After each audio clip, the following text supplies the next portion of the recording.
ಅಜ್ಜಿ ತಾತ ಚಿರು ಒಳ್ಳೇದಾಗ್ಲಪ್ಪ. ಚೆನ್ನಾಗಿದ್ದೀನಾ? ಚೆನ್ನಾಗಿದ್ದೀನಿ. ನೀವು? ನಾವು ಚೆನ್ನಾಗಿದ್ದೀವಪ್ಪ. ಅತ್ತೆ ಮಾವ ಬಂದ್ರ? ಅಲ್ಲಿ ಅಂದರೆ ಚೆನ್ನಾಗಿದ್ದೀರಾ? ನಾನು ಚೆನ್ನಾಗಿದ್ದೀನತ್ತೆ. ಒಳ್ಳೇದಾಗ್ಲಿ. ನೀವಿಬ್ರು ಹೇಗಿದ್ದೀರಿ? ನಾವು ಚೆನ್ನಾಗಿದ್ದೀವಿ ಅಳಿ ಅಂದರೆ. ನೀವು ಬರ್ತೀರಾ ಅಂತ ಗೊತ್ತಿರಲಿಲ್ಲ. ಯಾವಾಗ ಬಂದ್ರಿ? ಯಾವುದೋ ಕೆಲಸದ ಮೇಲೆ ಹೊರಟಿದ್ದೆ ಮಾವ. ಅಚಾನಕ್ಕಾಗಿ ಸಂತೋಷ್ ಅವ್ರು ಸಿಕ್ಕರು. ಮಾತಾಡ್ತಾ ಇದ್ವಿ, ಮನೆಗೆ ಕರ್ಕೊಂಡು ಬಂದ್ಬಿಟ್ರು. ನೀವಿಬ್ರು ಬರ್ತಿದ್ದೀರಿ ಅಂತ ಹೇಳಿದ್ರಲ್ಲ, ಹಾಗಾಗಿ ಉಳ್ಕೊಂಡೆ.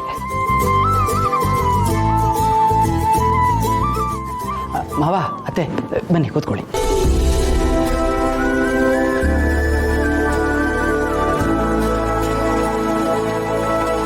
ಅಳಿ ಅಂದರೆ ನಿಮ್ಮನ್ನು ನೋಡಿ ತುಂಬ ಸಂತೋಷ ಆಯಿತು. ನಾವೆಲ್ಲ ಹೀಗೆ ಒಟ್ಟಿಗೆ ಸೇರಿ ತುಂಬ ದಿನ ಆಗಿತ್ತು.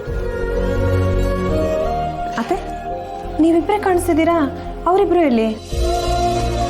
ಅವ್ರ ಹಿಂದೆನೆ ಬರ್ತಿದ್ರು. ಚಲ್ವಿ ವೆಂಕಿ ಬಂದ್ಯಾ? ಅಪ್ಪ ಅಮ್ಮ ಇಬ್ಬರನ್ನೇ ಕರಿತೀನಿ ಅಂತ ಹೇಳಿ ಇವ್ರನ್ನೆಲ್ಲ ಕರೆಸಿದ್ದಾಳೆ. ಜೊತೆಗೆ ಈ ಜಯಂತ ಬೇರೆ. ಅಲ್ಲಿಗೆ ನನ್ನ ಅರ್ಧ ಸಂಬಳ ಎಲ್ಲ ಇವ್ರ ಊಟಕ್ಕೆ ಖರ್ಚಾಗುತ್ತೆ. ನೀವಿಬ್ರು ಹೇಗಿದ್ದೀರಿ?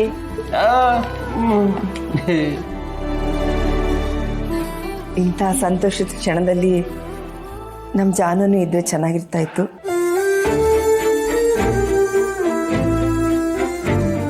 ಲಕ್ಷ್ಮಿ,